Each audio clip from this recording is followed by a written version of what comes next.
So one of the last things we're going to do, as I mentioned before, is we're going to put a necklace on here, and this is where our button mold comes in. These are so beautiful and ornate. They can actually work as like pendants. So all I'm doing is I took the largest button, didn't quite come out of there, and actually I think I'm going to use this one anyway. All right, and I'm just pressing a little bit of fondant in there, and I want to make sure it's nice and flat. So if I take my paring knife, kind of very carefully shave off whatever doesn't quite fit in there. There we go.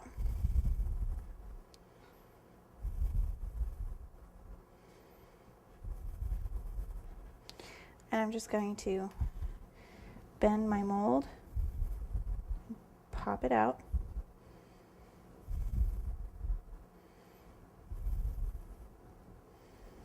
And all I'm going to do is kind of figure out where I'm going to want that to be. Maybe about there. But I'm not going to put it down yet. I'm actually just going to set it aside and let it start to dry up. And I'm going to mix up my silver and my gold. So for my silver and my gold, I really do prefer to actually just add the alcohol right to the powder in the jars. You usually don't need that much, but the good thing about that process is that whatever you don't use doesn't get wasted in a ramekin or on a plate. So use that same dropper with your clear alcohol, and all you're going to do is add basically 2 or 3 drops at a time, because the consistency you're looking for is very paint-like. And if you add too much alcohol at a time, you end up with something that's much too thin, and it makes it really difficult to use.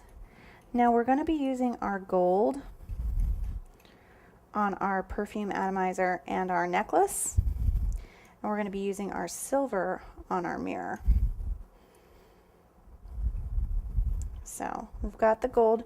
We've started mixing up the gold. So what I'm going to do first is paint that little end. And I'm going to paint the sprayer and the little collar.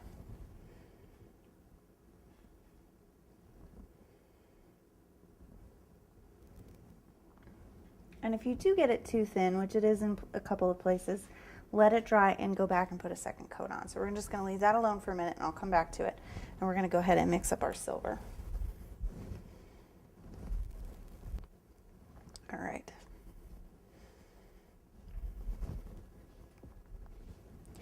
Now when you're painting your mirror, you want to keep in mind that you want to get in all those nooks and crannies, and you don't want to paint it on so thick that you can't see all those beautiful details you spent time putting in.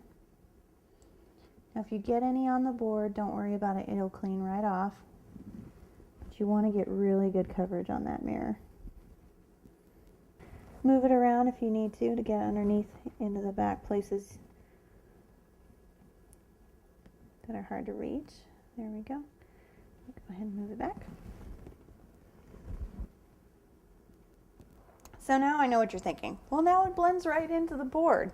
That's okay. Don't worry about that. We're going to go ahead and antique it here in a second, and then you'll see it'll bring out a whole bunch of the details, as well as kind of help it pop off the board. So what I'm going to use for the antiquing is some more of that olive green. And I know that sounds like kind of a strange choice because it has that almost gold undertone. Now usually I would pull out my dusting station and, you know, not make a big mess on my countertop, but we're trying to get this done. Now you can let your silver kind of set up a little bit. Sometimes that's helpful.